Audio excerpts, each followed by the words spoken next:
Alrighty. Alrighty then. Alright, I think we're live. Well, welcome back, crew. It is time for more Trekyards Live. Yes, doing a follow-up. Yes. We're doing our top 10 favorite Strange New Worlds characters. But last time we did this, we had, what, three or four episodes under our belts? Yeah, we had 3. Now we've got the whole first season, so I'm sure our lists have changed a little bit. Yeah. Or not. It'll be interesting to see. Or not, yeah. We'll let you know what our previous ones were as well as we go. Yes. So. And I just got off an interview, so I'm vaguely between two worlds flustered-wise, so forgive me for a few minutes. Get my brain into gear, but yes, excited for this. And you had some specific opinions the first time. I did. And you're not such that you're stuck in your ways. I'm excited to see just, we judge the show based on what it gives us, and how our own opinions changed. Do you have the old lists there? Because I have my old ones here. In case Luckily, I didn't erase the folder. Good. I didn't erase it either because I knew we were going to need it. Yes. And yeah. Phew. I always did. I was like, I'm going to copy and paste that rather than just swap it. Good man. But there are many alternate realities where I didn't, and I'd be sinking stomach feeling right now. But not today. Yay! This is the right reality. Yes. Thank you, CERN Hadron Collider. Didn't Mandela affect us? That's good. Well, it is good. It's me starting to share, so I'll see you in a minute. Go for it.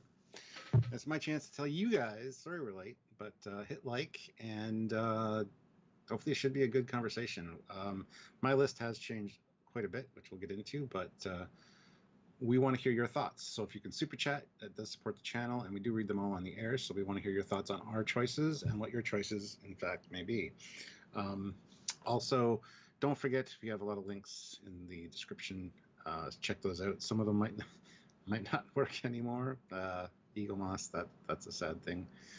We'll see how that goes. But anyway, lots of ways to support us. You can click that join button and join the channel for a monthly subscription way to help us out, or you can head on over to Patreon/Trekyards. That's another way to do the monthly thing. You can send a PayPal to trekyards@hotmail.com. Just let us know in the regular chat that you sent that, and we will read your comment or question or opinion via the email from PayPal. So lots of ways to support the channel, and we want to see the interaction with you guys. We always love that, and the super chats are definitely needed, as this is kind of what we do. This is our full time. So if you're able to help us out, please consider doing so. The smallest little bit means a lot. It all adds up in the end. So any way you can help out, please do. But yeah. Other than that, I hope that you guys are all well and are having a good day and a good week. Yes, Holy Gabriel, she's my favorite in a different list for a different reason. Nurse Chapel for the win. However, we will see how this list progresses and how much things have changed or stayed the same, and our opinions for each. And we want to hear your thoughts as well, guys. So very important to chime in. But Stuart, also, yes, as I'm sure people are going to say, Lower Decks, we have a confirmed date. Tell us when, tell us how you feel. August 25th, from what I hear, and I'm super excited about that. I expected it to be in September, but has been bumped up, and that's fine. I guess we get a little bit of a reprieve, but that's okay. It's a little bit of a reprieve is all we need, just a little bit to catch our breath, and we'll be fine. We'll be back on it, talking about the new episodes, and I'm sure there's lots of Easter eggs and breakdown videos for those, because there always is, because Mike McMahon and company love Star Trek. And in the meantime, hopefully we'll be able to release our interviews with Mike McMahon before the new season comes out, because that would be an awesome segue right into the new season, because we got some really good interviews with him and his team, and yeah, they're definitely one of the people have been waiting for, so I'm excited to see them. Get more perfect timing, really. Exactly, come out as we're gearing up for the next one. That's great, because obviously the next two are probably going to be Prodigy and Lower Decks, and those ones we have, so perfect. Yeah, I'm excited for that. Absolutely. After we get through this last, so we tend to do the season finale. Huh? Oh, sorry. Matt Boardman said he loves the poster for this season of Lower Decks. Yes. Yes. Very good. As if they know what the hell they're doing, because they do. No, it's a very, very good idea. Just smart. And I had a chat with someone at the LFCC recently, and they were annoyed that clearly Mighty Man didn't know what he's doing. He's not really a Trek fan. I'm like, because he said a real Star Trek fan would never do this sort of humorous thing. He wouldn't make fun of the universe in the way he does. And I'm like, oh no, he gets it in a unique way. That's yeah. It's one of those that doesn't like the humor aspect of it, and I feel sorry for those people. Yeah. But obviously, some people, as we know, have said this don't like because just because animated. That simple fact takes it out of the realm of enjoyment, which is sad as well. Because in fact, they can do more with animation. We've seen more alien races return. You know, they weren't going to do a CG gag joke. Animated series Spock for live action, but in animated, let's throw it in. That's fine. Because it could be anything, you know. Yeah. Dear me. Cool. Well, I'm going to ask you first because I know you're going to ask me this. How hard was this list to do now, and has your list shifted quite a bit in the time since the last favorite characters review? So I looked at I tried to shuffle earlier today, and as soon as I re-looked at it, I'm like, do I even think what I thought I think? Because once you sort of stare at it, like, do I actually? So I'm not even 100% committed. Like, you know what I mean? Like, I'm even just staring at what I've done. I'm like, is that my? I don't know. It'll be interesting what I say, how I justify these choices. That's what I'll say. I'm the same way. I knew instantly who my number 10 was, and I knew instantly who my number 1 was, and my number 2 actually. And then the rest kind of slotted in as I, went along. Didn't have to shift any until I realized, shit, we can include more characters. So I went back and I maybe shifted 1 or 2, and some got pushed out. So we'll see where the list lies this time. But it wasn't difficult, I don't think. It was just a little bit of trying to refresh myself on the episodes and everything we've seen from the characters. So it was fairly simple, actually, surprisingly. And my list has shifted quite a bit. So okay. Yeah. We'll see how I feel at the end of this. Yeah. I'm still slightly not. I'm still not fully committed. Yeah. He's not in the headspace yet of the Trekyards Live. He was busy doing something important. Wow. George Mangrum, member for 17 months at the rank of captain. So thank you so much, Captain. So much. Love La'an. Captain Foley hated on her in the first video. Hopefully he has come around. Well, we'll have to see. She was my number 9 last time, I think. So we'll see how that goes. But speaking of, let's go through your list first. But as YouTube says, well, she was my number 10. Sorry, I just checked. Sorry. As YouTube said, this is a good time for an ad. So we'll see you back in a second. Welcome back. We're back. Oh, that was a great ad. I mean, how do they know? How do they know just what we need? It's amazing as if they read our minds. I'm gonna go out and get whatever that was. I'm just saying. Subliminally, it's locked in. Imagine if it's like a Lamborghini. It's like, that's an interesting thing I think the audience specifically want. But let's jump, as you were implying earlier, to know where we are, we have to know where we've come from. So let's go through your original top 10 list. Just go straight through from 10 to 1. Won't explain why, because all of our reasons are going to be different, but just go through them. And they'll be on the other live. Just go watch it. Exactly. So, start from number 10, Stuart. Who did you rank as your least favourite? I think we only had 11 or 12, so it wasn't they weren't bad, it was just out of the list we had. So, go for it, Stuart. My number 10 was La'an. My number 9 was number 1, or Una. My number 8 was M'Banga. Number 7 was Kyle. Number 6 was Uhura. 5 was Spock. 4 was Ortega. 3 was Hammer. 2 was Chapel. And 1 was Pike. And the new list is very different. Well, I guess in theory you could now have which Pike? Oh, yeah. Yeah, I considered that. Because you could include old Pike. He was a very different performance. How about you? What was your original list? So my original list was number 10. Number 10 was Uhura. Number 9 was Hammer. Number 8 was number 1. Number 7 was April. Number 6 was Ortega's. Number 5 was M'Banga. Number 4 was Spock. Number 3 was La'an. Number 2 was Chapel, and number 1 was Pike. So we kind of met at the end, met at the front of the list. Everything else was kind of all over the place. Mm-hmm. So memorize that, guys. I'm going to delete them from the Premiere folder to put in the new lists.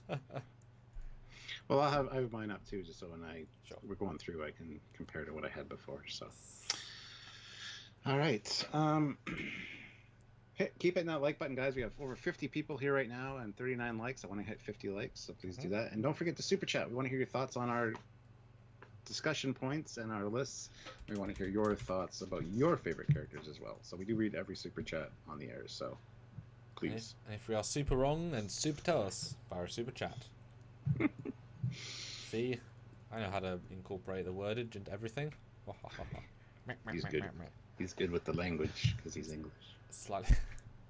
I would say we invented it, but who the hell knows? Alright, just making sure you're in the right folder. It's like everything else English, you acquired it from somebody else and made it your own. Probably aliens, though. Probably. You're the descendant of aliens. It's true. Exactly. Explains a lot. Thanks, man. Now, then a question for you guys, or in fact, let me start a poll then. Always a good idea. Matt says, if you're just joining us and haven't had a chance to yet, hit like, or please hit that like button and show your support for the channel or just the hosts, even if you just like us. If you don't like us, then I don't know what to say. You should probably enjoy the content, hopefully, then. I don't know. But I don't know how we're not likable. Look at us. We're so amazing. Well, one of us is. I'll let you decide which one.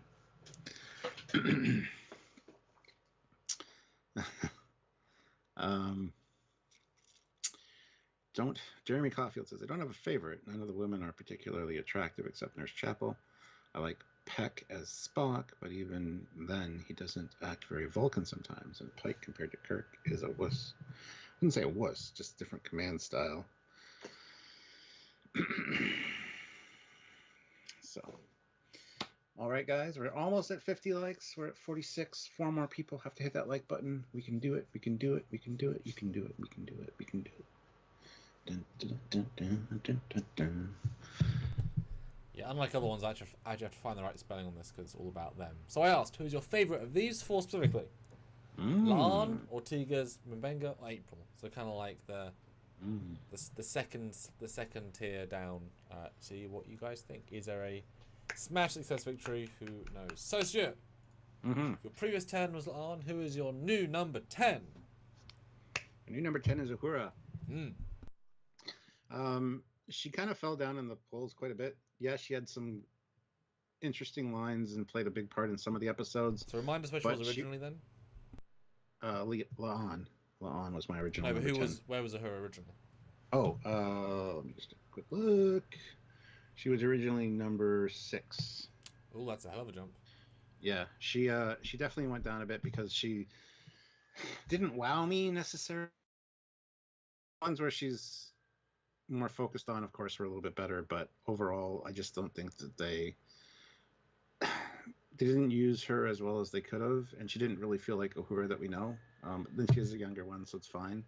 But her decision to stay was never really seen on screen. It was just kind of a last shot. And yeah, her relationship with Hemmer was pretty great.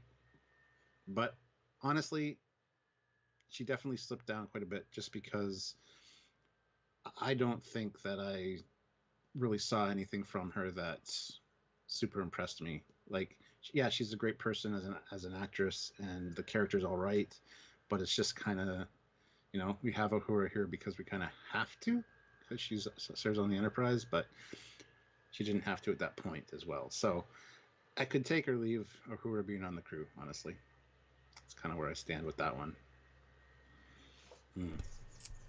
Yes, I will reveal that Uhura didn't even make on my 10. Ooh. Well, there's two. There's 2 of the ones that were on my last list that didn't make it. Yeah, I got 3. For me, I would agree. It makes sense in a certain sense to give the Legacies less to do because they already have all that back history, but she really wasn't zoning into an Uhura vibe, and she definitely did not show her in theory, the talent of her communications background. That was not even in the episode where they look at the egg. It didn't really come across. So they never showed her doing her job, except I guess the last episode, in which case she was, like 10th fiddle, 10th string. So it's hard to, certainly develop the character further, but kind of rather than deepening the character, they just kind of went this way. She does more things, but none of them add to the character except the backstory stuff, which she just says on offhand. And actually is fine, but she's not being given very good material. And unlike Ortega's, who has little and shines, she's given more and doesn't quite shine. And I'm not sure why exactly. Even this isn't to say we don't like these characters. I just want to emphasize that. We do like them still. Because I still like Uhura. Yeah, they're all good. Just very news of good. Yeah. This isn't Discovery where they have some bad characters. She's definitely better than a Bryce or a Reese or Reese. a... There you go. You remembered. But, it's odd. It's an odd one. I would be interested to see the thought when they start the season of what they're going to give her, because they either underdid on purpose or just never quite found a reason. At least they did reiterate how communications take a while to travel, which kind of is a conflict even harder to work in, because if they can't even talk to many people, yeah. So there you go. I would agree with that. Interesting. Cool. And my chat is paused, it looks like. I wonder if is the chat paused for you? Yeah, it looks like it. I just put in the chat. Is the chat working? It hasn't moved. So I don't know if nobody's commenting or if it's just something wrong with YouTube right now. So just so you know, guys, our chat's not moving if you are commenting. Oh, there we go. Oh, you just wrote hello anyway. Okay. Oh, there we go. Anton Smith. There we go. Yeah.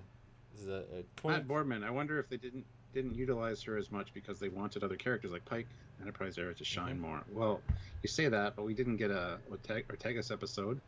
Una was a cardboard character this season, like. Well, and even Kyle, for per screen time minutes, kind of kicked a bit more ass. If you per minutes, etc. Yes. Hi, G-Man. Hi. Okay, so what's your number 10? My number 10 on this list is April. Admiral April. He stayed in the list just. Originally, he got as my number 7, so he's now swapped down. It's more a case of he had... the actors are great anyway, which obviously helps, but he still has presence, he has character. Minimally used, but every time he comes aboard, he makes a statement, and I want to see more of him, and even flashbacks potentially. Whereas Uhura, I can, and then the thrill and low list, I'm sort of here or not there. It's not so much, but him, like, yes, show us an episode, show us like I say, show him as Captain April in Cage uniform with Pike in Cage era uniform, as has been hinted in the other shot. Show those flashbacks, be really satisfying. Get him to Ticonderoga, shoot something as they're sort of implying. Just great casting, great vibe, and sells Admiralty. So still my number 10. There's actually less new characters than I thought. I could include people that have an episode to their name. I certainly found myself gravitating towards more multiple appearances because you got to see more facets of them. In this for sure. When he was on screen, he was great. I do like the character. I just wish we would have seen more of him, actually. And yes, a flashback is needed. Some kind of have him on board the Enterprise for a diplomatic thing or something, and have a flashback to a similar incident that happened in the past, which like half the episode is based around. That would be amazing, and I definitely want to see that. And add the goosenecks when they do it. Come on, that'd be awesome. So wish he just didn't get a chance to shine enough for me, I don't think. So is he not in a 10 then? He is not. There we go. He is not. There we go. Yeah, so. Cool. Yeah, I want to see more of them for sure, and I'd like the flashback idea.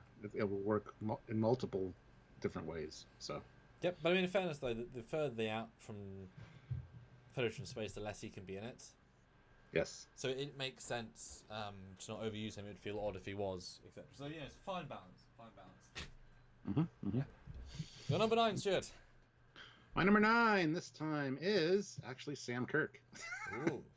As little as he's in it, every time he makes an impression on me. I do like the guy. He seems like a very likable, nice guy, even when he's talking about Kirk, his brother, being a pain in the ass, or if he's freaking out and doing the "it's game over, man, game over."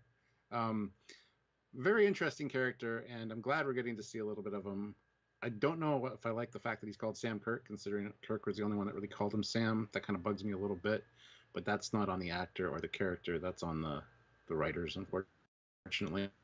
So, yeah, I want to see more of Sam Kirk. I'm surprised he wasn't in some of the other episodes, honestly, because I think he's a very charismatic guy. I would have loved for him to play Kirk, like James Kirk. In the last episode, I really like this actor, and I think he's doing a fantastic job. And yes, everybody says he reminds everybody from Guy from Galaxy Quest, and yes, I can see why. But I really think that he should have a little bit more chance to shine. Should he be on the Enterprise? No, but he is. So let's show him more. He's kind of the comedic relief almost, and he even had a McCoy line in regards to Spock at one point. So I think he's a character that can definitely be fleshed out a lot more, and I've really enjoyed seeing him. Every time he comes on, I'm happy to see him. So I'm kind of disappointed when he's not in certain episodes too. It's like this would be a perfect spot for Sam to say something, or go on the away mission. And it's just, I think they're missing a few tricks by not adding him in some of the episodes. But I do like him, and I want to see more. So there you go. Speak of the devil, my number 9 is also George. Are you kidding me? Oh my god. Okay, we got the first lineup on the list. That's awesome. Yes. Yeah, he's Did you even use the same picture as me? Is that your picture? No, this one's mine. Yeah, this one's interesting because he's in enough to make an impact. Yeah. But he's that classic happy guy vibe, which you don't always get these days. They didn't give him much depth, and certainly no hint why he leaves Starfleet and does things, etc. Which does sort of go against him a little bit. He doesn't quite equate with who he was in TOS for what we knew of him, which is very little, but doesn't quite connect. So things have to happen. But really, just want to have the gag of Kirk, and have some sort of past character who also like Mbenga for Pike, but certainly underused, but there enough. And the fact he's almost in more episodes than Una as a part of the scenery, and obviously what a moustache. It's hard, a bold choice to rock the sort of classic moustache, but yeah, just happy, chill guy, and certainly satisfying. Even though he wasn't really them, to see the two Kirks for the first time since J.J. Abrams, when they hated each other, to see them, see the brothers together, something we could never see in TOS was nice. And he did a good job. It was just a good, friendly cast, and looks more like the original actor who was also William Shatner in a moustache. They got a good comparative version considering. So yeah. Megan Bruns, member for 3 months at the rank of Commander. So thank you so much, Commander. I wanted more development of Ortega's. Well, I'm sure we'll get that season 2, but yes, I did too. Because remember, they were also planning a double whammy season. So really, it's two things, two sets of stories. You just saw part 1, So yeah. I just wish he would have been in it more, because I do like the guy. And do I need to know more about Sam Kirk? Not really. I don't want to be sad when he dies because of fried egg or plastic vomit. But at the same time, it is kind of cool to see that and kind of get maybe some inside stories on what Kirk was like younger, stuff like that. There's a lot of opportunity for this one, so yeah. All right. Yeah. Guess we'll guys. Cool. Super chat. We haven't had a super chat yet, so if anybody wants to super chat, please feel free. Scary. 74 people here, 61 likes. Hit that like button as well. NZ Fade, yes, he is here. The internet has returned to the people of I was going to say Scotland there, but not Scotland. Canada, yes. All right, well, you're number 8. My number 8 might be a controversial one, but I don't care. It is Angel. Why were they on your list last time? They weren't on my list last time because we're in a character. Yes. Then. Just how is this so good? Because they come as they come. Yeah. Very much impressed me. Everything about the characters, both characters she played, because she kind of played two characters in a way.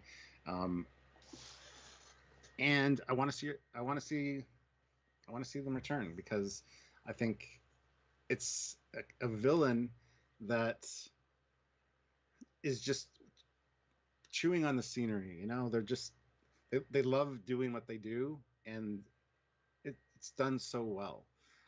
Very charismatic and enjoyable to watch in any scene that they're in. So yes, please, more Angel. Bring them back.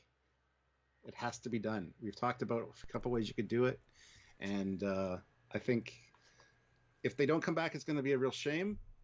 But it's kind of like the new Harry Mudd for the Strange New Worlds, I think, and I'm totally down with that, 100%. I know it's probably just me, but as soon as you said that little speech there, all I vibed to was Back to the Future. Earth Angel, please be mine. That just popped into my head, and like that could fit just how you said what you said. Well, we're currently watching Buffy the Vampire Slayer, so we got Angel in that as well. Is that your first time watching that, or did you? It is, yeah. Oh, what do you think so far? Well, we're just coming to the end of the third season, and it's all right. It's entertaining. I still don't like Sarah Michelle Gellar. I can't really stand her. So. Well, yeah. I mean, I can see why people that like her love the show, but the show's good around that. So reminds me of the old Forever Night show about vampires. So there we go. We got Craig and Sean and Bjorn and Danny and Gorgonzola, all gifted memberships by Matt Boardman. So thank you very much, Matt. And what does this mean? That means they get a membership, a monthly membership for a month. Anybody that's been a member for a while can, well, not anybody. I think they're testing it out with YouTube. You can hand out memberships so people can use all the extra features of having a membership and then decide whether they want to stay. So thank you very much, Matt, for doing that. And he also super chatted with our first super chat that just says first. So thank you, Matt. Damn. Well, welcome, Sean, Bjorn, Danny, and Gorgonzola. Goodness, that's a flashing cash sort of day, that is, Matt. Nice. And Jeremy Caulfield says Angel was too obvious as the villain. Yeah, who cares though? Well, I don't agree. I think we all didn't necessarily think until they played the cards right until a certain point. Yeah, the first time I watched it, I didn't think so. So yeah, I mean, we have those live reactions on both our perspectives. Yes, didn't quite make my list. Okay. Because I think we only got very little amount of the actual character, and it was exactly what it says in the tin, you know. Plus, I always have a soft spot for Starfleet characters anyway, so consideration was like, okay. Yeah. But hey, yes, it's one of the memories that pops into my mind when I think of season 1. Well, so it had to be on my list. Well, and it certainly also is such that you put the new Kirk actor against this person, and clearly has more charisma. Now, it might be comedic charisma, but you know what I mean. They have a real oomph presence. Kirk has much also do presence. So it's interesting how to They really picked some interesting actors this year for all the different unique vibes. You know, you see how the La'an actress then played the cute character in the fairy tale, and then Hemmer goes from grumpy to just somehow making fun of himself beautifully. You know, they picked a really interesting cast. I'd love to have seen the audition tapes to know, you know, did they tell the actors, "Oh, we're going to have you push some of those boundaries and try this and that," and yeah, would have been cool. And we got some new members, courtesy of Matt Boardman. He gifted some more memberships. My goodness. List Jericho, welcome. Roberto Soares, patriotic pinstripes. Brian O'Neill Singleton, Fabian Oliak, and Thomas M. So welcome to the membership group. 10 new members during this live already. Holy shit. That's awesome. Well, everyone put in the emojis then. Everyone put in the custom things. Let's see those emojis. Let's see all the members. From what I've heard when this first happened on one of my lives is that you can't gift them to anybody specific. They gift them out randomly. So it is what it is, but it's cool. Like, you get to see what being a member's like. You get the emojis and all that cool stuff. So if you want to keep it up, that's awesome. So thank you very much, Matt, for gifting those. Yeah, we very much live off this as a job, And we love it. So if you can, please do. And Daniel Milborn throws in $20. Oh. Thank you so much. Happy to finally catch you guys live. It has been a while. Well, good to see you back. And thank you so much for the super chat. That really helps us out immensely. So that's a giant bump. Daniel, what do you think? Who's been your favorite characters of this season? Let us know. Okay, so how about your number 8? My number 8 is Hemmer, who actually went up 1 slot from 9 last time. Okay. Still an improvement. An improvement. Yeah. That's good. My note last time was it was only like 1 episode, and it was extremely one note. Mm-hmm. After the fact, they changed that note. It might be the same tune, but they changed the note of that tune throughout the season. He played comedy, played dark, and I think it's more a case of quality actor if the character was a bit plain. All things said and done, very easily summarized, But that said, the way that it was played in that small scope of the character was well played, and certainly left the impression of, don't kill them, / get the actor back, which is a thing you want. You don't want to have that. You don't want to come back. So, the actor was the thing that did well, and should definitely come back in some form next year, or year 3, or year 4, who knows. But yeah, was a bit better than he was by episode 3, but still, wasn't given the time to develop, nor the depth to develop either, Mm-hmm. But yeah, still got well. Yeah, we did see more of him since the first list. So he is on my list. Spoilers. I'll talk about him when I get there. Mm-hmm. But I'm glad he kind of got bumped up a little bit for you. Yeah, that's what I got for that. Sensi Fate says, I'd be keen for a zombie Hemmer episode. Oof. Biggest complaints with Hemmer is too few episode appearances. Yes. Out of all 10, I think he was absent from 5 of them at least. And it was sad. If they knew they were going to do this to the character from the beginning, which they say they did, have him at least have a speaking role, like a line on the view screen or something in some of the other episodes. I'm sure it was, restricted to when the actor could be there, of course, and things like that. But honestly, really would like to get to know him a little bit better than we did. So who knows? Yeah, but you can't give every character the more time to learn, otherwise you then cut other people's time, and then no one gets time. Yes. That's why you say 1 episode per person kind of works, but then you kill him off in his one of the episodes. Yes. And guys, 15 more votes in the poll, then we'll get to 100, and we can let you guys know what the results are. Who's your favourite character out of these specific 4? And I'll do several polls to see if we can find a winner. Lan, Ortega, and Benga, and April. There you go. Mm-hmm. And hit that like button, guys. I want to get to 100 likes if possible, so give it a tap. Yeah. All right. Now we're moving on to my number 7. My number 7 is T'Pring. She has really wowed me in multiple ways. The fact she's had so much time dedicated to her character as well was not expected. And I really don't like T'Pring in Amok Time, but they're making her very likable-ish in a Vulcan way in this show. And I got to say, Spock Amok, that episode really kind of, was the icing on the cake for her character. It really made me appreciate her a lot more. And also the fact that the way she showed up in the Serene Squall with Angel as well. They've really been using this character to the max, and I really appreciate it because one little moment, she doesn't really play that big a role in Amok Time, but the fact that they're turning that character into an actual character, it makes Amok Time a lot sadder in a way.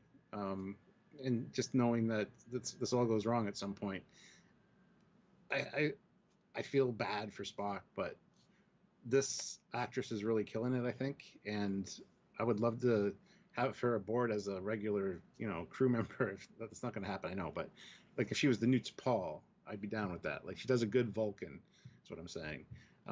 So I don't know how much more of her we're going to see, but I welcome any appearance of her. She's a very beautiful woman as well, which, definitely helps the case. So bring it on. More to bring.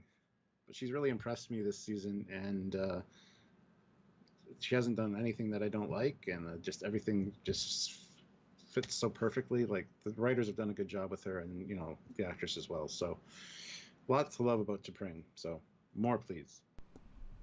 So there you go. It'll be the logical decision. Yes. Also on my list, but not number 7, so I can't talk about it straight away. But yes, Okay. good stuff. And that was another person did not make this last time.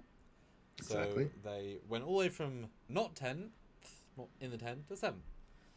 Now, do you think they could go further in this list from a season 2 appearance? Or is this kind of like, you think the highest they can go, given the mains should get more time in season 2? So that's pretty high for a, this sort of character.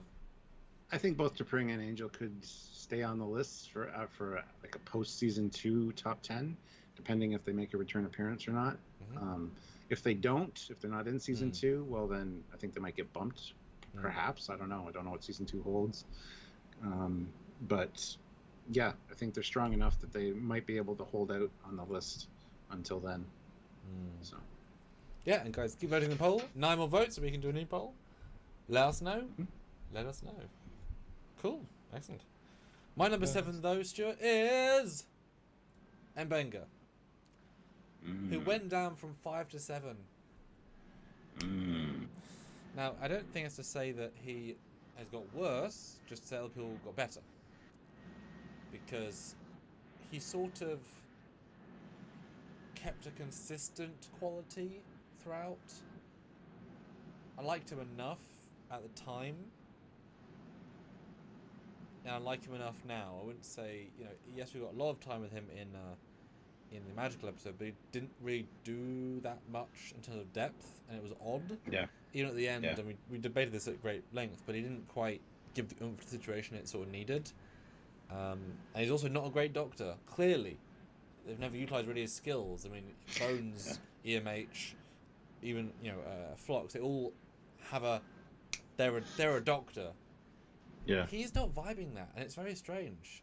And it probably doesn't help that the actor mumbles a lot.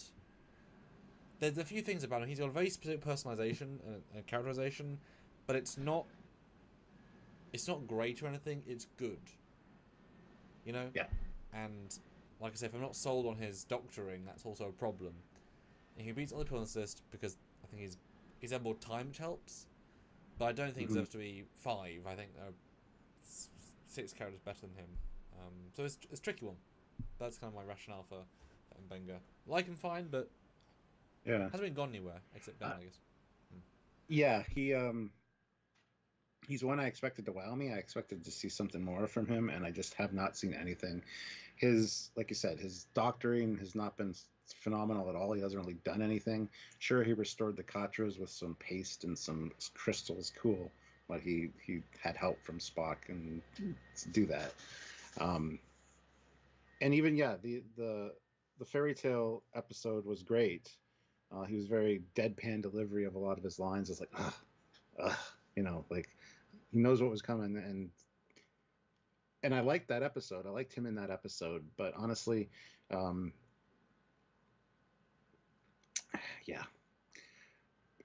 just say it now. He's not on my list. He got bumped off just because he's just been he hasn't impressed me or wowed me in any way since then. I really expected more from him, and each time we see him, it's just like, oh, okay, well, you're not doing anything. Even when Spock was injured in the last episode and on the biobed with his leg blown off, all you get from M'Benga is he looks at Pike, no emotion on his face, no I'm sorry or whatever or anything. I'm trying to help him, and he looks over at the biobed. There's just his deliveries are just kind of deadpan for me, and I don't dislike the guy. I don't dislike the character, but he just hasn't wowed me enough, and that's why he got bumped off my list, which is sad because I do like the character and I want to see more from him, but I want to see him have a speciality. I want to see him do something that just impresses me, and I just haven't seen it yet. Yes, he gets into Vulcan stuff. He spends some time on Vulcan. That's his big thing in TOS, for the few appearances he has. And it's cool that he crosses over to TOS, but I want to know why he's no longer the chief medical officer on their flagship. Like, there's got to be a reason, and I don't know if they're leading up to that with the way he's kind of been doctoring, because he was even super focused on his child for a lot of it, and he's kind of shirking his regular duties. So I don't know. He just hasn't impressed me. I don't know if that's a good reason to him, not for him not to be on my list, but he's stayed still. And when you want to see, when you're feeling through the characters of, do I like them more or less than before, if they've stayed still, then other characters will have gone higher. And that's just a sort of a simple fact. And he was originally number 8 on my list. Right. So he got moved from 8th to off the list. So he's already near the bottom anyway. So still. Yeah. Okay. Now, what do you guys think? Do you agree with our Hammer vibes? Not Hammer vibes. Mbenga vibes? Yeah, let us know what you guys think about Mbenga. There's a few in the chat there. It's so tricky because you like the man, but he's alright. Yeah. But at least he's had a presence. I just wish he was also a better doctor. Is that bad? Is that mean to say? No, because I wish he was a better doctor too. Then he might be on my list. It's like Beverly. Beverly always comes across as a very capable doctor. Even though all she does in an episode, she just comes across just like, yeah, Beverly's on the scene. You know she can heal it. You know? Yep. No, I like him. It's just he's not on the list, unfortunately. There's just other ones that just edged him out. So yeah. Wow. So it is what it is. Vino Verinvictus throws in $2. Thank you so much. Hammer is best. Shame they Walking Deaded him. Oh. I want to see what that actor comes back as too, because the actor's still going to be around, so it'll be interesting. Ooh, Anton's good point. If Una can be taken away from breaking Starfleet rules, so should Mbenga for trying to save his daughter. Yeah, but there's a difference. Different rules had different levels of punishment, and she broke, a eugenics war rule. He just broke a shouldn't have kids on a ship rule. Yeah. Punishment fit the crime, etc. But he should have got punished in some way, but they kind of just moved past that as a story. But I think they will address that in a future episode. Well, we're going to assume that'd be how he got demoted, but they've now pushed past it. So we'll see. But the poll has now had over 100 votes, 106. I asked you guys, who's your favourite character of these four? La'an, Ortega's, and Mbenga in April. And I will keep track of these and do some follow-up polls. So La'an wins with a decent majority at 41% now. Ortega's 34%, and Mbenga 18% in April, only 7%. So La'an, Ortega's win that. Okay, well, you do a new poll. Yes, get your next person. And we have 88 likes, guys. Hit that like button. We need 12 more likes to get to 100. I think it's very doable. We have 97 people here. Super chats are a little light, so if you're able to super chat, please do. We want to hear your thoughts, your opinions, your comments, your questions, everything. We want to hear them. And we do read them all on the air, so the super chats get preferential treatment. So keep that in mind, guys. And if anybody else that's a member of the channel is able to gift some memberships, by all means, do that. I don't know how that looks or what the option is. I've only been on the live talking part of that when that happens, so I've never actually seen it in anything I've been, viewing. So by all means, if you can give some memberships, please do. Matt has already done so. 10 new members of this live, which is amazing. So if you want to be one of those members, hit the join button and see what your options are for helping out on a monthly basis. All right, read the poll. The newest poll says, who is your favorite character of these four? Chapel, Uhura, number 1, or Sam Kirk? Let us know. Go vote. We already have 20 votes, which is awesome. Yeah, very different. All right. Different things. And guys, I think it's now time for another ad. Let's see what happens in 3, 2, 1. Welcome back. Wow, that was amazing. It probably helps the channel more than we think. Let's be honest. All right, your number Possibly. 6 then, Stuart. My number 6 is Ortega's. And where did she factor last time, or at all? I am just going to go take a look right now. Ortega's last time was number 4. Ooh, gone down. It's bumped down slightly. And it's weird that I've given her preferential treatment over somebody like, let's say, Mbanga, but she's impressed me. Every chance, every line she has, it's delivered with enthusiasm and in a clever, creative way. It's a character I want to learn more about. Yes, I want to learn more about Mbenga as well. However, he's just been so blasé the whole time. I loved the fairy tale episode. Don't get me wrong. I loved him as the king. But Ortega's in that episode also shone. And I want to learn more about this character. I love the attitude she has. Somebody that I would want on my crew.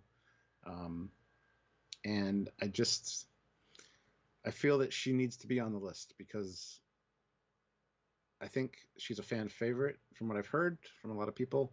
And the whole thing is we want to learn more about her. We want an episode dedicated about her. Hopefully she doesn't have a tragic backstory or anything like that.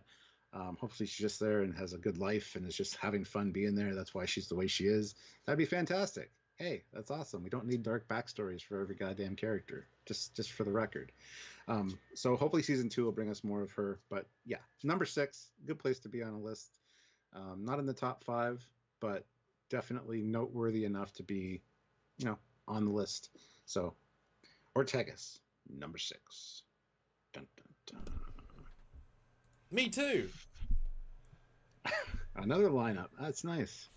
But she was actually my number 6 last time as well. Oh, she didn't move. That's good. That's a good thing to do in a list like this. Yes, I was going to say, it sounds a bit harsh, but actually, yeah, exactly. With all the development of other characters, for a character with 3 lines an episode to stay the same, because I mean, what about held their own? Yeah, it's a character who both is a one-word blurb, and yet makes every line matter. That takes the actor. Because anybody could do a line and have less power. Something about the performance. You almost get the sense, I don't know much about the actress, but you almost get the sense that they're actually a Star Trek fan and just kind of just giddy with the idea of just being on the set. And versus, not in a negative way, but like, Walter or Sulu, George, also getting similarly few lines, though more lines, just less episodes, more lines in an episode, but not by much. She's got a youthful optimism. That I think she's the analog for a lot of the audience that are like, I would love to be on that set. I would be so much fun. I think that's what it is too. It's kind of some people drawn to her. Well, it's kind of like Sam Kirk in a way, just different. The happiness to be there. I was certainly worried at the start that the I'm the best pilot could feel as arrogance, but boy, they've walked that tightrope of actual annoying arrogance versus funness, or I did this at the academy. There's a fine balance, and they've achieved it well. The most underserved in the entire season. So I kind of feel like maybe we're gonna get a most paid off in season 2 character, because they knew we've got Ortega's character in season 2, but therefore to be this honest with such little appearance is the actor. Is the actor kicking butt? I mean, if you look at my list, April, Kirk, Hema, and Mbenga, all of which had more lines. Well, maybe if you include the not as her though in the fairy tale episode, but as her, the main character, all of those had more lines as their characters, and yet low on the list. That is purely the actress, So good for them. Good for them. Okay, cool. We got 2 super chats. Joe Hernandez, $5. How is it all these characters are better developed after 10 episodes than Disco is after 4 seasons?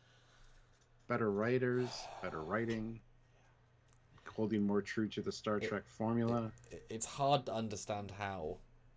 It is. But it more just shows how bad they were. Because these guys aren't the best, they're just much better. Dear me. Snoopy McQueen, $5. Thank you. His number 1 is Spock. His number 2 is Pike. His number 3 is Chapel. His number 4 is La'an. And the Doctor is horrible. And number 1 is underused. That's a pretty good summation. Yeah. I wouldn't say horrible for the Doctor though, but number one is definitely underused. Yeah, but I feel like Yeah. without radically changing the character, they kind of they didn't want to commit to make them a lead so much. I mean, we had other thoughts that maybe COVID affected, maybe they couldn't have got into the country, maybe there were other episodes, but they were then blocked, etc. There are other potentially just change things out reasons. Who knows? You know. Nice. All right. My number. Well, your number 5 then, because that was my 6. No, we got 2 in for 1. Yeah, we lined up on what 9 and 6. Yes, 9 and 6. Yeah. All right. So my number 5 is Chapel. Oh, and where were they last time? Chapel was number 3, I believe. Let me just take a look. Chapel was number 2. Wow. Number 2 last time. Yeah. Is that because you like them less, or because you like the ones more now? I like the other ones more now. Okay. I don't like Chapel less. I actually like Chapel just as much, if not more, because her character has developed a little bit. Mm-hmm. She gets a lot of lines, she gets a lot of dialogue, she gets a lot of acting performances, and chances to show her character and shine through. And as a result, I mean, middle of the list is pretty good, sliding down a couple slots just because other characters kind of went by her as far as character development and stuff goes, isn't an insult to her at all. Jess Bush is amazing, and she's had a lot of time to shine in season 1. Maybe not as much as I would have liked, but... And I think, honestly, the fairy tale episode kind of let her down a little bit. I wish she was more included in that one, but she was super included in the Gorn one, so it all kind of equals out in that regard. But she's shown quite a wide range of like having fun, to being scared, to being terrified, to being helpful, to being friendly, to being like a love interest almost. So she's definitely had a lot of range, a lot more than a lot of the other actors, I think.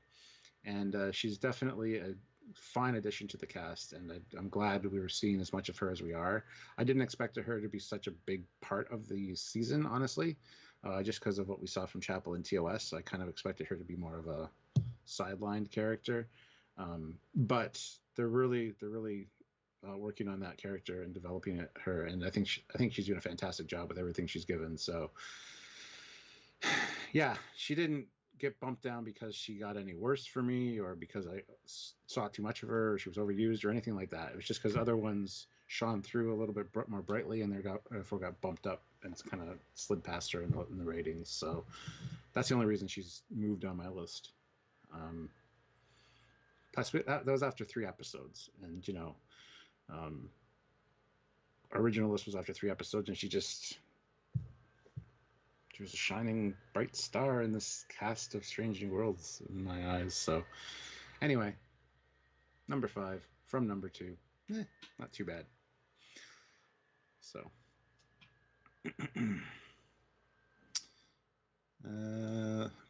105 likes, guys. That's pretty good. If anybody hasn't hit like yet, now's your chance. And you all should. Super chat. Yes, and you should also all super chat. Even $1. Stuart. Yes, dear. My number 5 is also Chapel. Holy shit! Cha-ching, cha-ching. Also went down for number 2 in number 5, but for the exact same rationale. Other people migrated, which is a good sign. Yeah, Chapel, good, fun, and interesting. She's also, in a sense, one note. They had a certain character journey for her, which was revolved around other people and a bit with her, but they would kind of intertwine specifically. So she had a similar storyline throughout, but has been developed as it went and told by other people. That went well. She does come across as a good nurse, which helps, sells that better. She also wants to be there more, it feels like.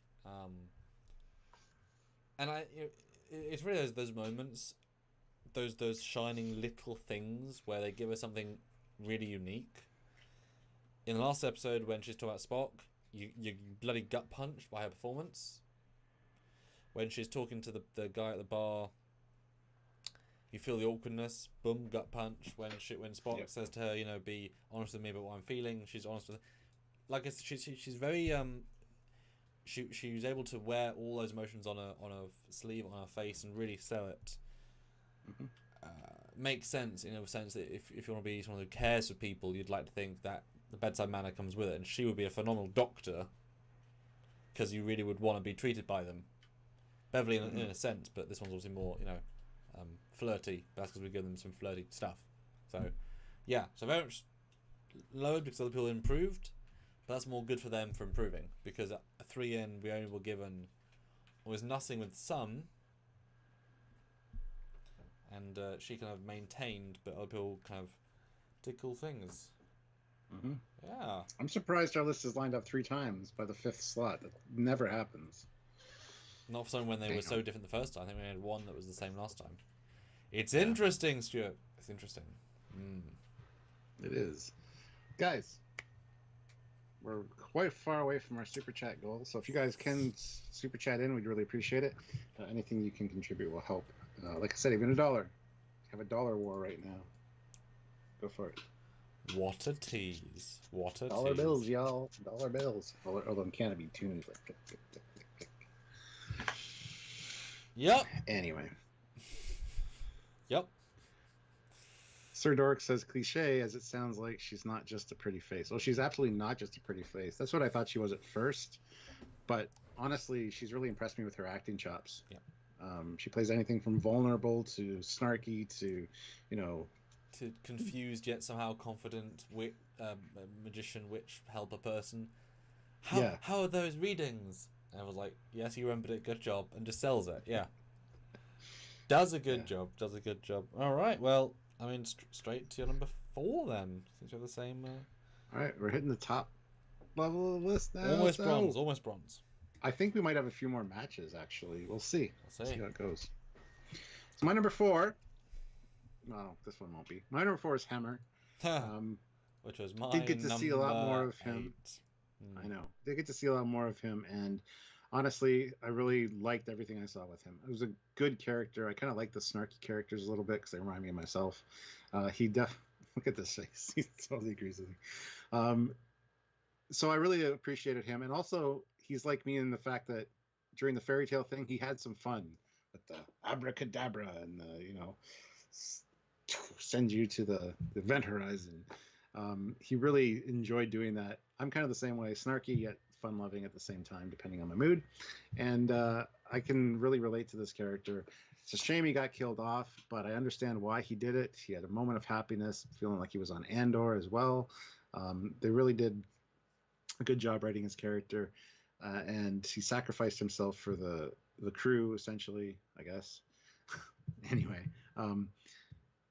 it's a shame he's gone. That's all. I wish we had more time with him. Like I said, with the episodes he wasn't in, I wish there was a little bit of, more scenes with him. Even if they're smaller scenes, would have been great.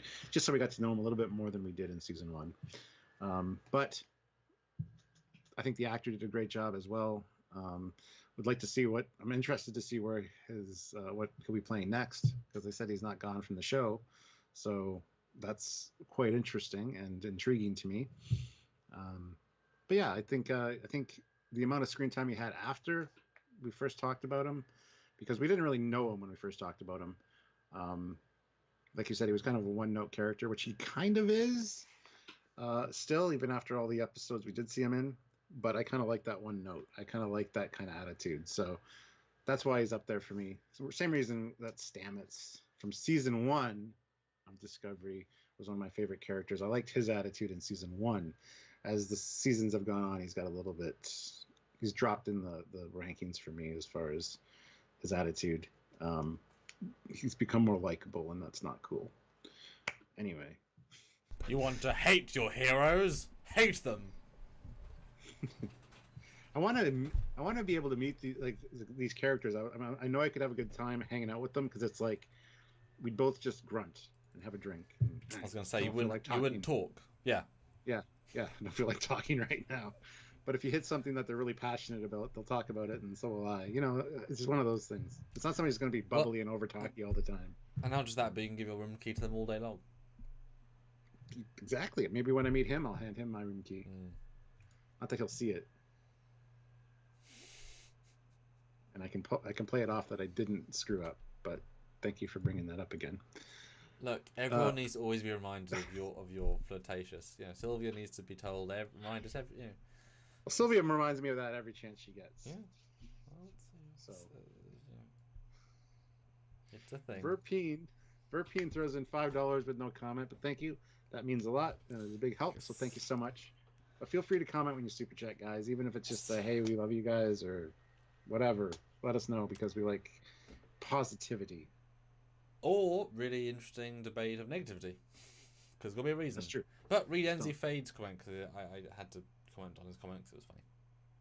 NZ Fade, I liked this dynamic with Uhura. They nailed that. Then it's almost like they threw this character off a cliff. He went all downhill from there.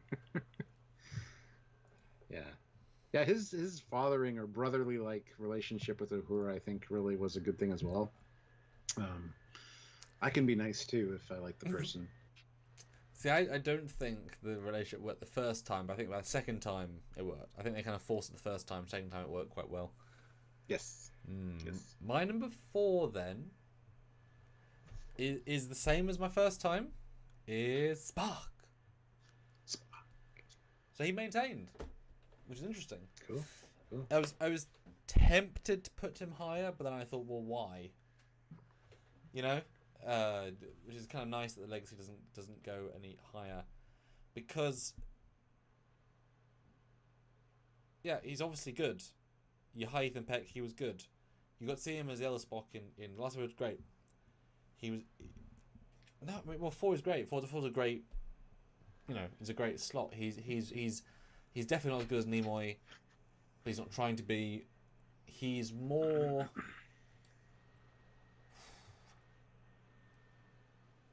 He's different. You know? Mm-hmm. I'm excited to see him deal with some of the things from TOS that helped ground the guy. Mm-hmm. But what's really helping him soar a bit is the Pring stuff, because that is able to bring stuff we never got to see of him.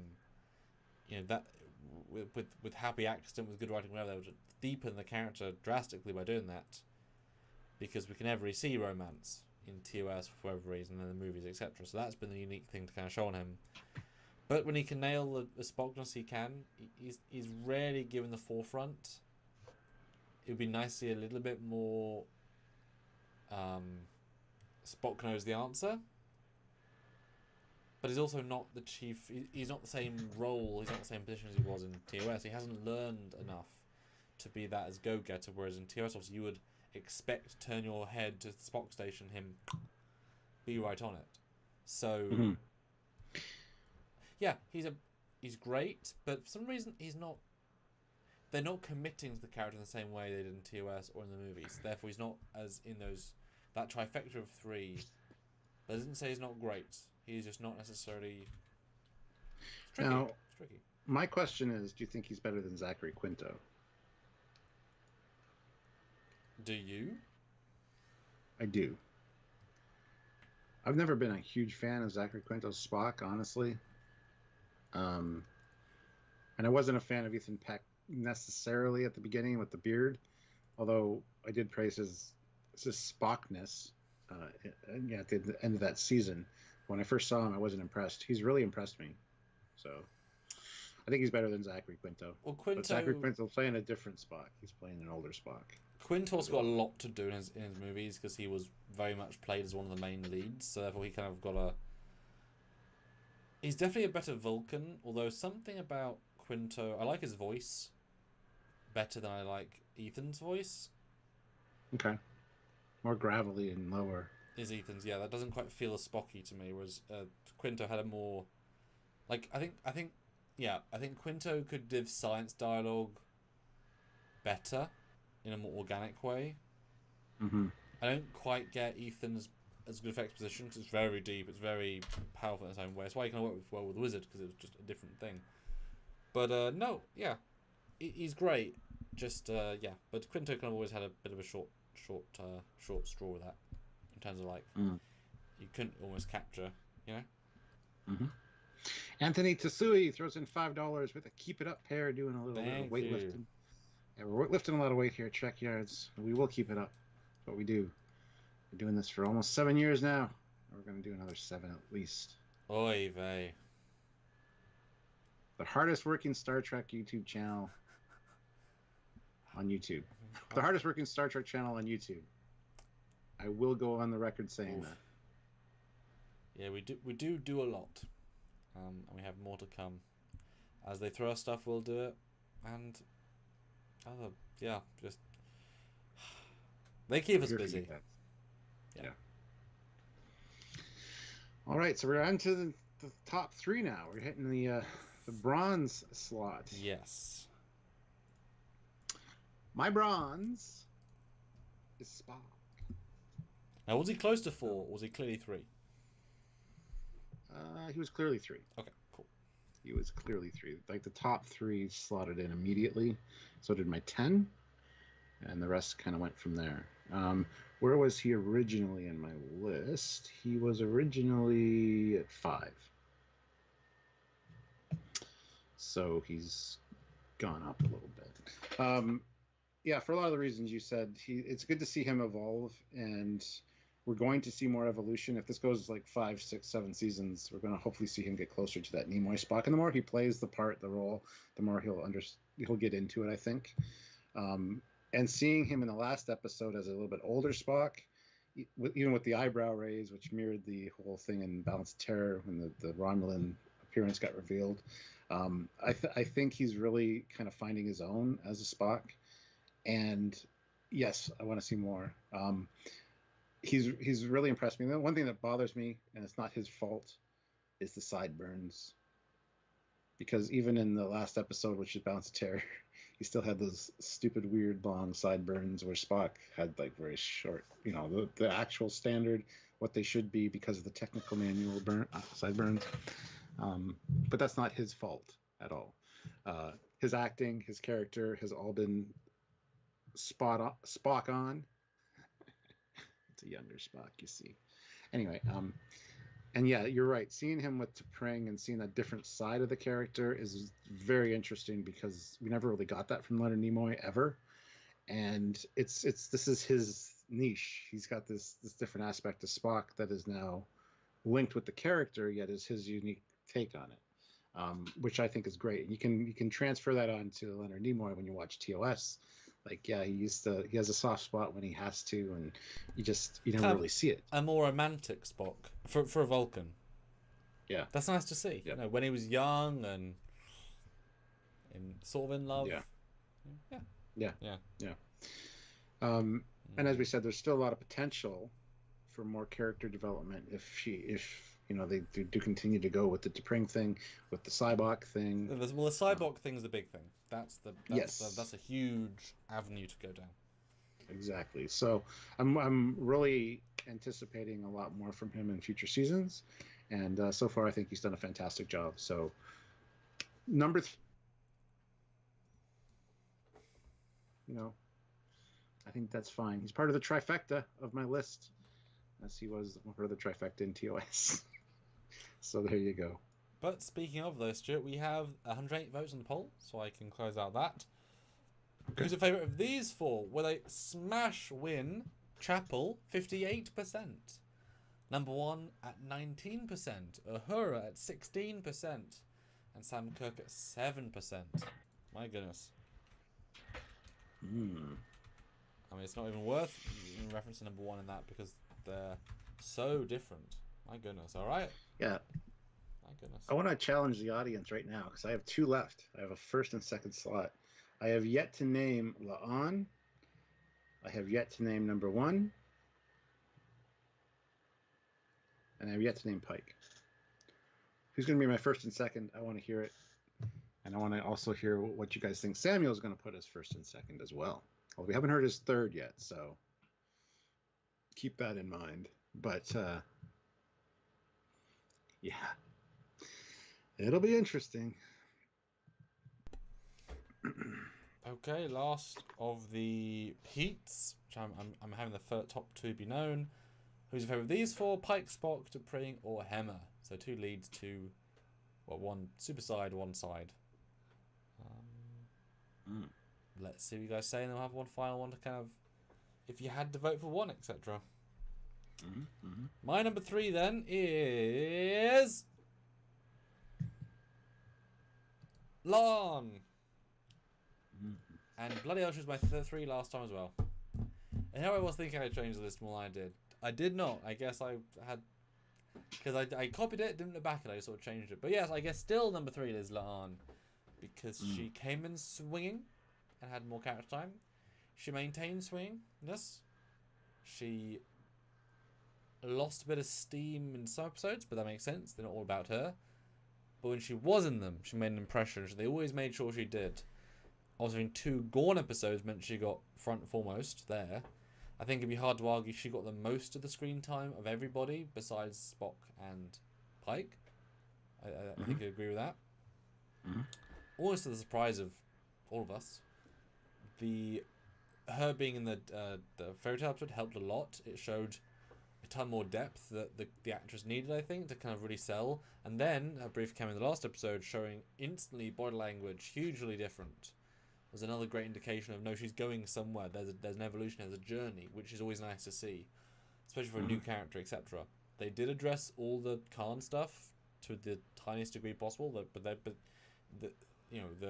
Khan stuff. I mean, yes, it'll I'm sure be a thing in season 2, but it's like let's make her because we can, but also it does not define her, which is always going to be a risk of this. So I appreciate them for not going that route. She is her own person. The Gorn stuff somewhat does define her, and suddenly the pure hate and resentment is a bit hard to watch when it comes to Star Trek, because in the very nature of the beast, she's wrong, and they don't replay it as she's wrong, and that's a shame. It's a bit more flat than that, but we're so much before TOS, it's kind of hard to go beyond that, I suppose. Yeah, she's got enough time to shine. The actress is great. Yeah, and not a caricature, not a cliche. Done well. Maintained number 3, despite 7 more episodes. Well, Night Sabbath throws in €5, so thank you. Thank you. Thanks for the fun stream, guys. Yeah. So happy Angel is on your list. I might like Strange New Worlds antagonists more than Discovery's protagonists.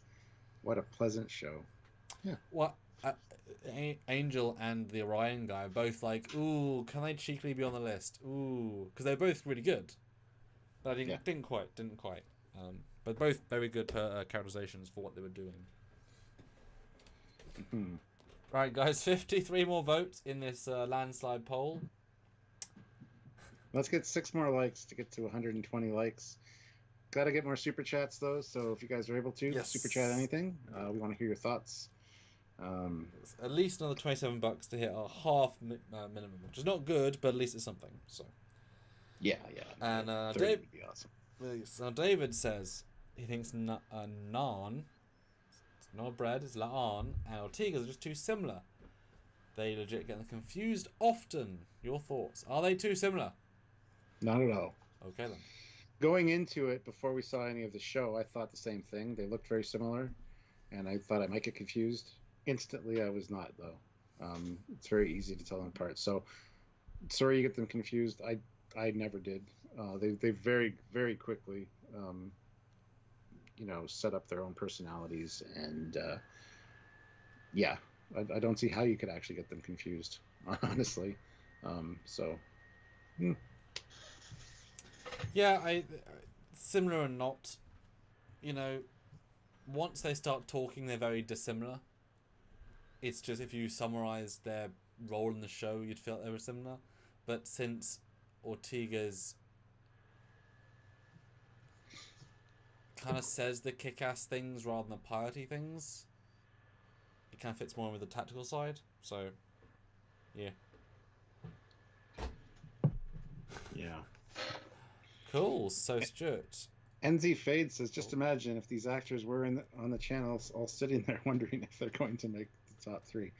You say that jokingly, but you'd be surprised that a few actors from Discovery in the first season were watching us. Don't know if they still continue to watch us, but they were watching us to get our reactions to things. And so you never know. If you are one of the actors, hello and welcome to Trekyards. We love everything you guys do. 62 more votes, guys, or 52 more votes, guys, in the poll. Keep voting. Change those numbers if you want to. And Stuart, what is your silver medal? My second place or silver medal is La'an. And where were they last She time, bumped- Stuart? That's the important metric here. She bumped her way up from 10th place to 2nd place. The Swan Song. Tell us why, Stuart, 'cause that's heavy. Oh yeah. Well, I wasn't a fan of her at first. I didn't like the harsh. I hate the Gorman attitude and the arg, I'm just a grumpy old bitch. I didn't like that. She soon conquered that, got over it. Yes, she still has that little bit of a hint of an attitude, but you understand her a lot more. We definitely got a lot more screen time with her. She was like the new Ripley. Her character makes a lot more sense now after the whole season. And yeah, to see her as a commander on the Farragut was a nice little touch. The hair down. I really like the new look. Hopefully that comes into play maybe in season 2. I don't know. I'm not a huge fan of the hair up, honestly, but character-wise, she killed it. The writers killed it with her character. The actress did a phenomenal job. And to move that far up in a list from somebody that was like, I don't like this character, to now 2nd place, shows that A, I'm open-minded and I can change and adapt, and B, that the writers and the character the writers are doing a good job and the characters well developed. So that's a B and C, I guess. But I was surprised myself. Every episode I saw as we went through the season, I was like, oh, wow, wow. I'm impressing myself by my attitude changing towards this character. So absolutely, definitely deserves to be in the top 3. She's a fantastic character in the Star Trek world, and she's a great actress. And I got to say, the whole fairy tale episode did help the situation a little bit, to see her kind of play a ditz, and more of a relatable character. Kind of like, okay, so it's not just the actress that has this attitude. This is actually an actor playing a part. Good job. Because I wasn't quite sure. A lot of times people imbue their characters with their kind of attitude, and that's kind of what I thought from her. I don't think that's at all the case. And there were other good things about that fairy tale episode that I enjoyed. But anyway, so yeah, she's definitely like rocketed up this list and is just right there at the number 2 spot. So anybody that guessed that she was my number 2 choice, good job. Now we only have like Pike and Una left, who didn't make my list. I don't know. I'm just saying. I mean, this sounds like it's the season of radical shifts, Stuart. Apparently. Yeah, Pike was number 1. He could have slid off the list. All the way number 11, Stuart. It was a sad day, Yeah. Patrick James, though, $10. I wish they would have made a little scene of Hemmer and T'Pring having a conversation about what does not matter. Yeah. Yes, I think they would have. Yeah. They would have played well with each other. A fun chemistry scene, yeah, for sure. Talking about humans, serving on a human ship. I think that would have been hilarious, actually. Yes. Verpine, though, $5. Thank you. So this time you actually commented, not just super chatted, but thank you so much. So his number 1 is Pike, number 2 is La'an, number 3 is Chapel, number 4 is Spock, and a shout out to Ensign Kyle and Ensign Mitchell. Oh, I forgot about Ensign Mitchell. She wouldn't have made the list anyway. I like them more than any of the bridge crew on Discovery. Yep. And I like the actors. We've met them all pretty much. All the actors from Discovery is what he's talking about. Yeah. So who do you think my number 2 is then, Stuart? Your number 2. I'm trying to remember all the ones you said.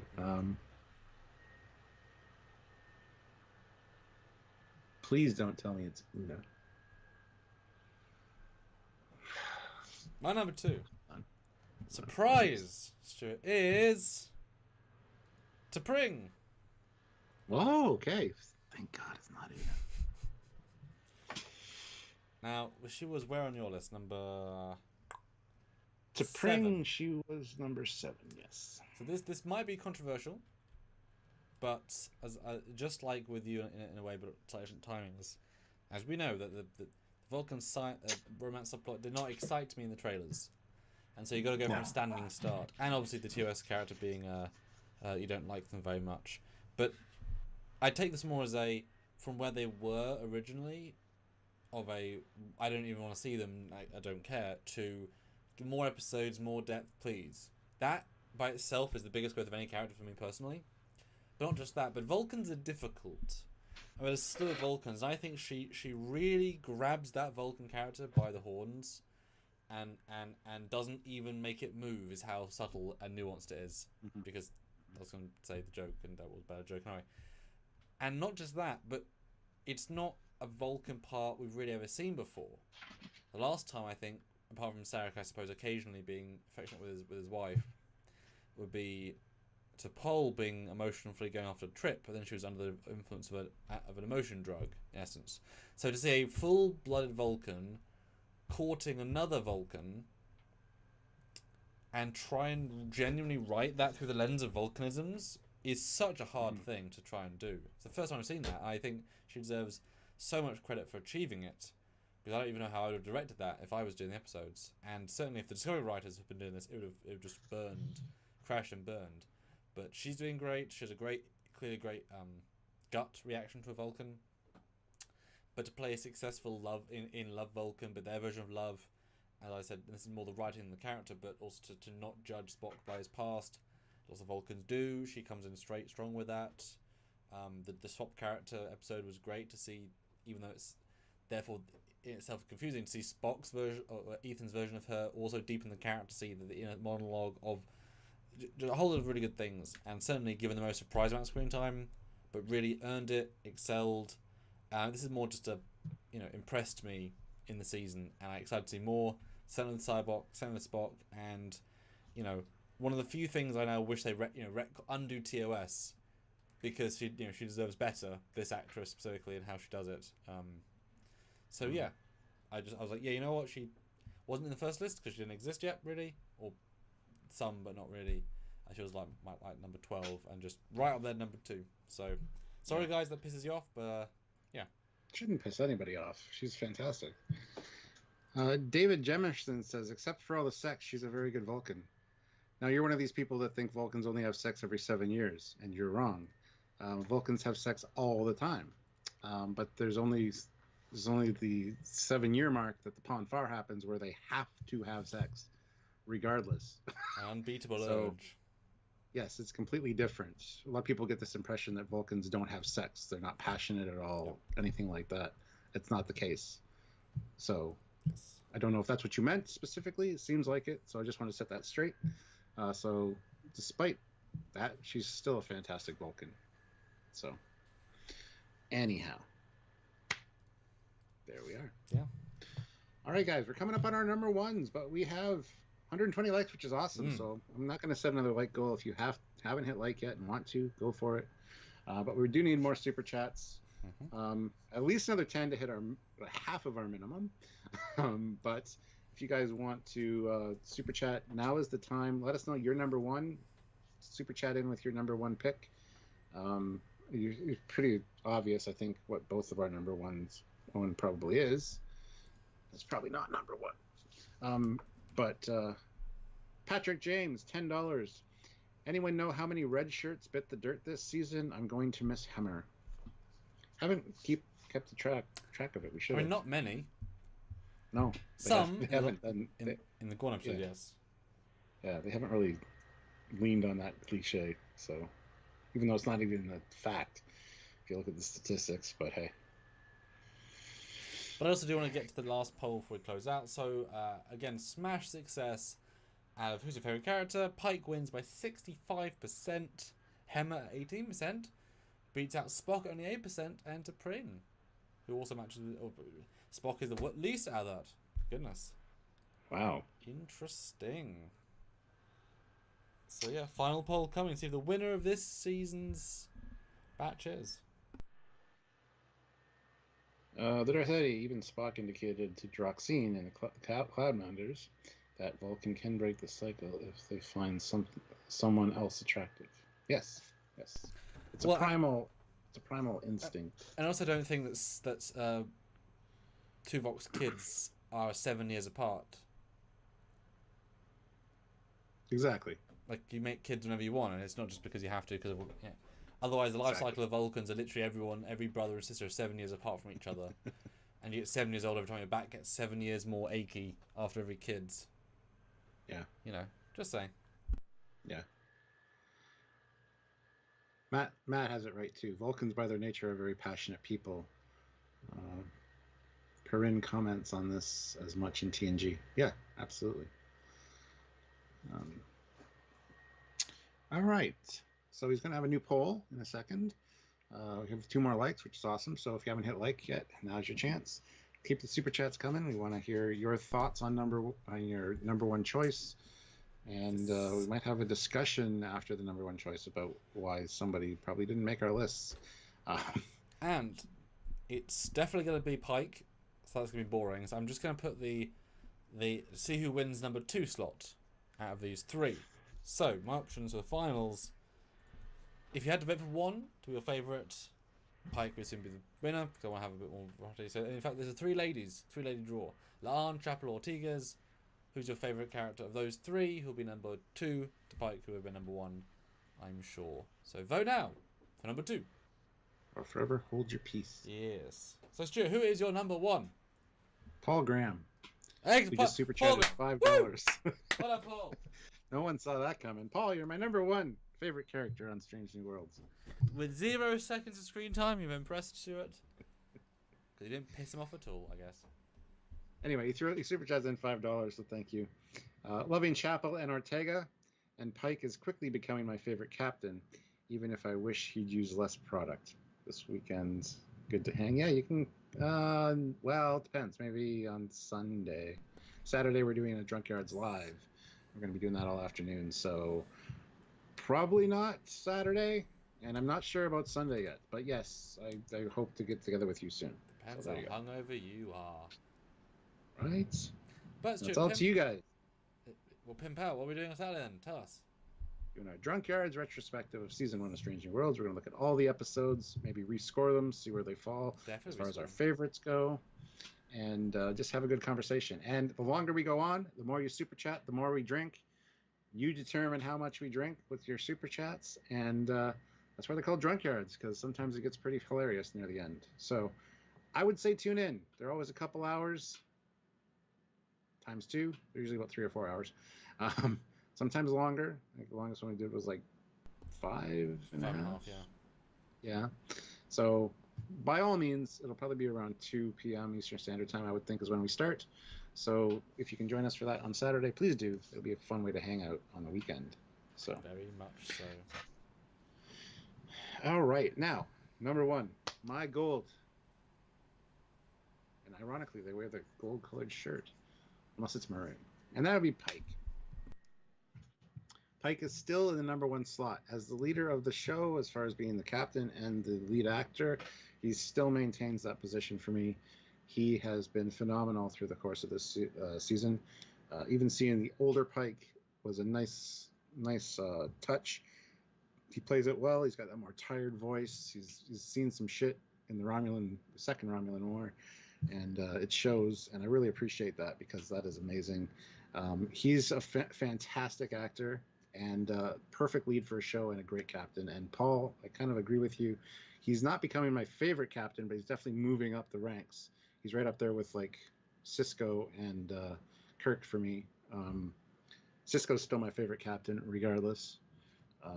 But yeah, it'd be interesting to do a favorite captains at some point because now we have like Lower Decks and Prodigy. Well, Prodigy doesn't really have a captain, but anyway. Captain Chakotay from One Log. Yeah, Captain Dal. Anyway, so yeah, I mean, I think Anson Mount is just an amazing actor. I loved him in Hell on Wheels, and him as Pike has just been a blessing for Star Trek. Stuart, are you sponsored by Hell on Wheels? You mention it every chance you can. It's such a great show. I encourage everyone to watch it. Use code Stuart for 10% off. If I haven't got my point across yet, speaking of, this episode is not sponsored by Love, Death, and Robots on Netflix. But if it was, I would encourage you to go watch it because it's amazing. Anyway, well, sounds like we should spin that roulette wheel. Let's add an ad. One of it's for Love, Death, and Robots. Let's find out. Ad incoming. It wasn't. That wasn't for Love, Death, and No. Robots. We What tried. the hell? Go watch it anyway. So yeah, that's why Pike has maintained that #1 slot. He is the standout in this season. He is the reason this show even exists. His embodiment of Christopher Pike in Stranger World Season 2 created a fan outcry for a Captain Pike series, which we got, and it's been phenomenal. It's got the episodic storytelling back. It's got the Star Trek feel back. Hits some very poignant social commentary episodes, and I think he's done a fantastic job in all of it. We've seen many sides of him, from friendly, fun-loving, to happy, to disappointed, to upset, to mad. I guess not really mad, but anyway, he's definitely a great actor, and I want to see more. So there you go, #1. And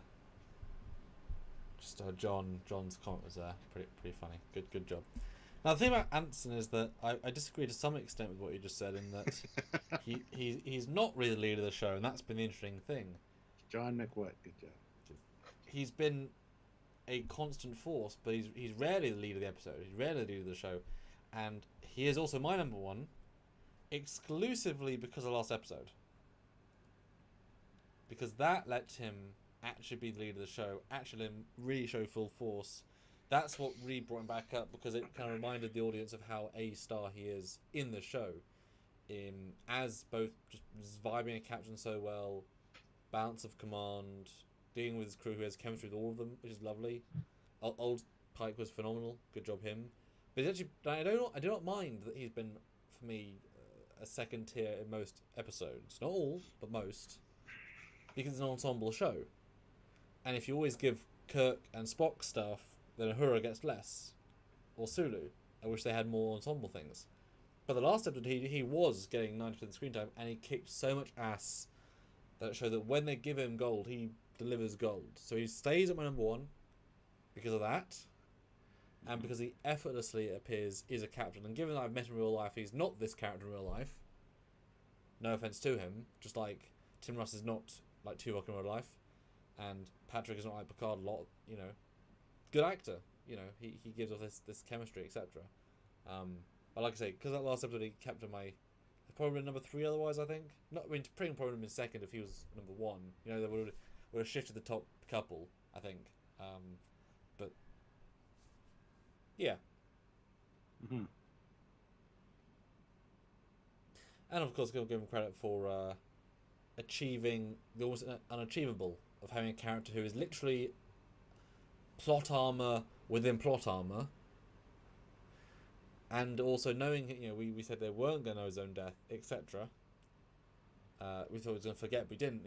Trying to balance all these things, they achieved it. Good for them. That is a very hard goal. And I read an article yesterday or the day before talking about how now that we've seen he's successfully changed his fate, but he sees the repercussions of that. He seems more at ease. He seemed more at ease in the end of that episode because he didn't have to struggle with how do I get around this, because he seems set on a trajectory that he can't change, so he's just kind of accepted it. And I kind of like that. It'll be interesting to see if that carries over to season 2. Yeah, there's a difference between the first episodes accepting it because I've got to accept it to live, versus I've accepted it because there are greater things on heaven or earth than my own personal need to live. Mm-hmm. Mm-hmm. So that works well, and they could not address it. So tricky. Well on them. Again, well on them. I would have ignored it and have a loss of memory, etc. So the fact they hit it, achievement. Mm-hmm. Patrick James though throws in $50. Thank you so much. That's a big help. Now we're only $30. As a result, we're only $30 away from our minimum. So thank you so much, Patrick. A real minimum, amazing. But he says, you are now in charge of an episode of Strange New Worlds for the next season. What would you do story-wise?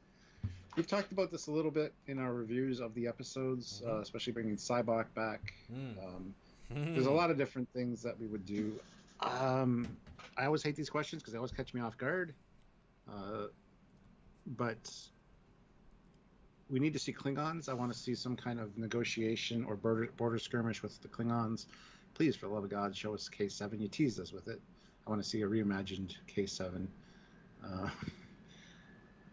I don't know. There's definitely something there with the Klingons that could be done, because they are still a major political factor in this timeline. At this time, they're a little bit of a problem. There's a lot of saber rattling going on at the border and stuff like that. So I want to see more of that explored.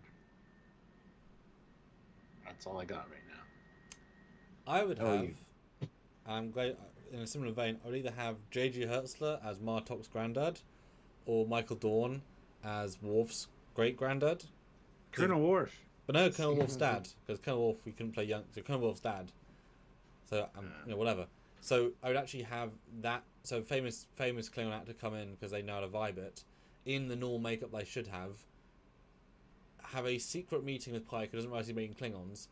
He's surprised by the fact that Klingons like Klingons because he thought the whole race genetically modified. Like he was, he says the algo of the audience of saying, "What happened? We only fought these guys," and then we see a Discovery Klingon still, many smooth heads and a few ridges, all in one space. And maybe when we see a moment where a Discovery turns into a ridge head because of a thing, like they inject them on Enterprise and it kind of shifts. So we see that transformation back to what it should be. We hang the biggest lantern on it. And he has to have a really positive, like TNG level working with Klingons moment, where he has to go into a D7 or a Bird of Prey, like classic version, and go on a mission with Klingons. And we learn that there are non-warrior Klingons, and one of them needed Pike for whatever reason. I mean, he was on Borath. I guess it'd be maybe the monks sent a guy they know he's trustworthy, and so you see like a TOS era, fully amenable Klingon working scene, DS9, and he's so surprised by all the techs. He's going to be on the ship for the first time, and he puts aside his prejudices of fighting the war or not fighting the war, as the case may be. He gets to deal with his guilt of not being there at the war.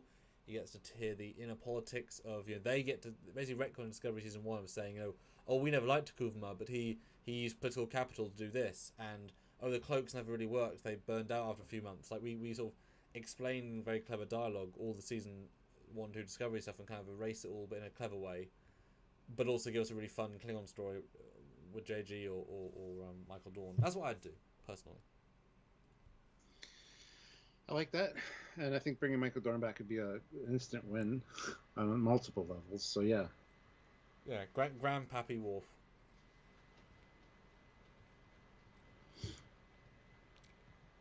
All right. Paul throws in $2 and says, "What booze do I need to bring for your Saturday?" None. I have peach schnapps. I have Fireball. I also have some red wine. So I think I'm good. Daniel Milburn, $20. Oh my God! Boom! Awesome.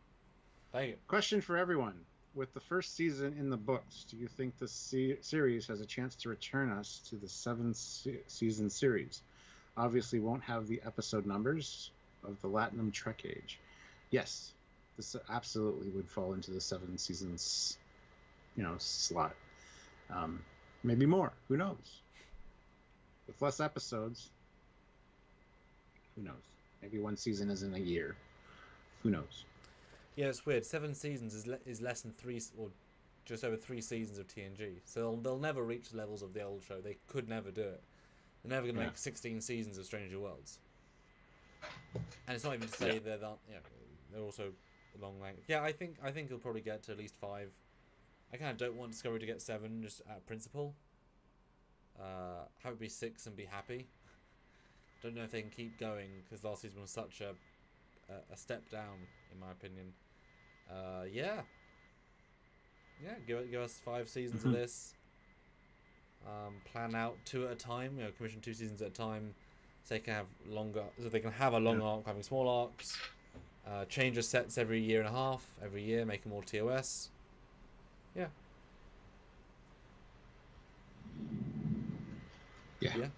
Definitely 7 seasons, and even if it's 10 episodes a season, absolutely.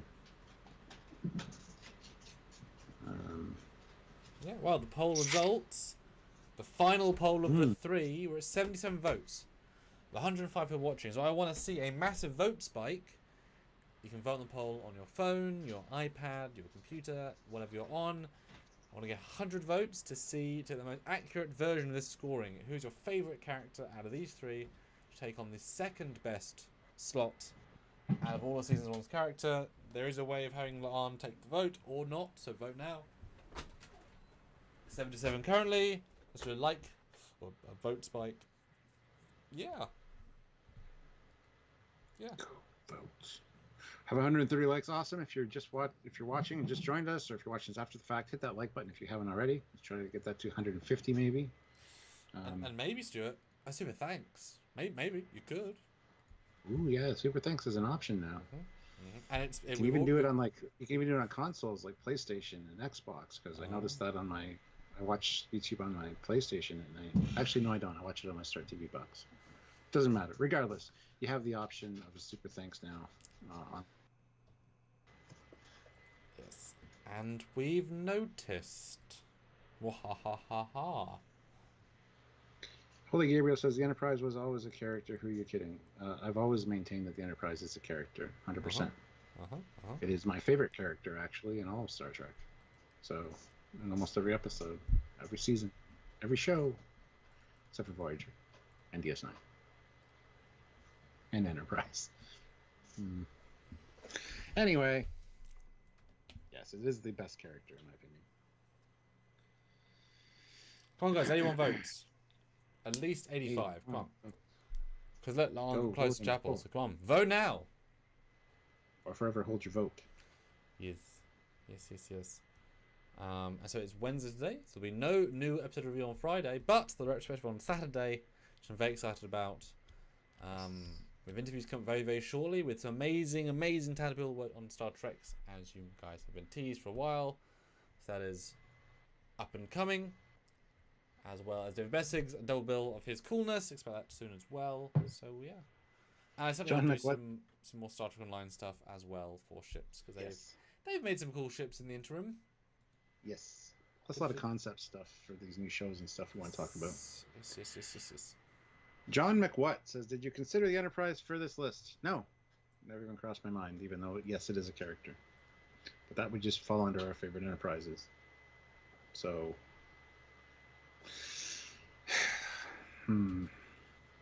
Patrick James, $10. Oh, thank you for your idea of the Klingons. Has my vote. There you go. Great idea. It's not that hard to write good Star Trek. Hopefully you guys will agree that I've had some good stuff. Yeah. Good job. In response to your good stuff. I'm just kidding. Yeah. Where do we go from here? This is my first live. How do we end this? I don't even know. No, we got to hit a minimum. 84 votes. One more vote, guys. 85. One vote. 85. But it looks to me like Chapel is going to win out as the second best character in Stranger Worlds, with Laan not trailing behind by much at 40%. Ortega's at 14. I do kind of wish they'd had a multi-vote option they can give a 1, 2, and 3 vote for, because I certainly would, I would like to vote for more than one of them. If you could almost do a scoring system. Really, they should have like 10 options and have you be able to do multiple points. Hopefully they expand the options, because it's a great feature. I just want more of the feature. NZ Fade, will Pike do a jailbreak next season? Number 1. Don't know. Number 1 didn't even make my list. I don't like Rebecca Romaine Lettuce at all. And her character I thought would really be important this season. Not so much. It really disappointed me to the point where she wasn't even on my list or Samuel's, which surprised me she wasn't on Samuel's list. But then in retrospect, thinking about it, no, it doesn't surprise me that she wasn't on his list. So she just was, like I said, cardboard character, just sitting there. She maintained her quality from Discovery. Yes.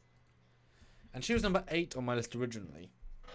Yeah, where was she on my original list? Oh, she was number 9. Yeah, because we had less characters. Yeah. Yes. She was behind Lon, like in front of Lon. Sorry. She was better than Lon. But you're kicking yourself now. Not really. Well, I know how my judgment works. Lon didn't impress me at first. Yes. And Kyle did not make my list. Number 1 did not make my list, and Uhura did not make my list. So 3 legacies, because Kyle's technically in TOS as well. So interesting. It's a different Kyle though, apparently. Well, yes. Or there is an Asian chap in Cage, so if you make him Kyle, then there is a true. Kyle. With the glasses. Yes, there's just 2 Kyles, both Transport Chiefs, a few years apart. Fair enough. So, final results, 87 votes. Of the finalists, who wins? Chapel wins at 44%, Lan at 41%, and Ortega's at 15%. There you go. Cool. Iago throws in €2. Good night, and thank you for the stream. Thank you. Thank you. Thank you. Thank you. Thank you. Later this week. Will you? Okay. Everybody, make sure you black out your calendar or pencil us in for Saturday, 2 p.m. Eastern Standard Time until probably 5, 6. Who knows? Depends how you guys get to dictate kind of how long we suffer. So join us for the Trekyards Season 1 Strange New Worlds retrospective. Yes. Those are always fun. So until then, here's Captain Foley. He is Commander Cockings.